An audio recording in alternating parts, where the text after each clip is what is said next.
The man began scoring the dishes prepared by the 4 chefs, and the first contestant, Tom, made fried rice. After tasting it, Stephen praised the fried rice at first, but immediately pointed out its flaw: the rice was too watery, making the grains too soft and the texture terrible. He was shocked that Tom didn't even understand the most basic rule of fried rice, that it should be made with overnight rice. In the end, Tom received a score of 0. Next came Rod's multi-flavored fish, a dish created by combining different parts of various fish. It was imaginative and demonstrated excellent culinary skills, but Stephen didn't even taste it and gave it a 0 straight away. Then came Jack's tofu dish, which was mainly meant to showcase his knife skills. However, after working on it for an entire day, the tofu had already gone bad, and he even managed to cut his own finger in the process. Naturally, he too was given 0 points. Finally, only Mark's roast goose remained. Although the first 3 contestants had all scored 0, Mark was still full of confidence, believing strongly in his dish. Yet, to his surprise, Stephen merely touched the goose with his hand and immediately gave it a 0. The reason was simple: the dish had already cooled down. 0 points. At that moment, Mark stopped Stephen and cut open the belly of the roast goose with a knife and fork. Inside was an unexpected surprise: sparrow meat hidden within. The sparrow had absorbed the aroma of the goose, and its temperature was just right. Every detail had been carefully considered, and even the host found it brilliant, declaring that the true master chef had finally appeared. But to everyone's shock, Stephen still gave it a 0, stunning the entire audience.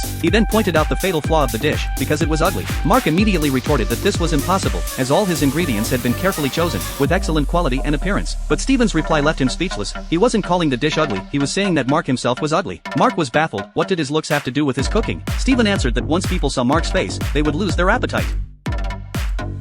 The host then asked what it truly took to create a great dish. Stephen casually waved his hand, added some flower petals for decoration, and used caramel threads to form a word. The dish had no special ingredients at all, yet everyone who tasted it was overwhelmed by its incredible flavor. Stephen declared that as long as one puts their heart into it, a good dish can be made. But in the end, it turned out that everything had been orchestrated by Stephen himself, as all the chefs had already been bribed by him.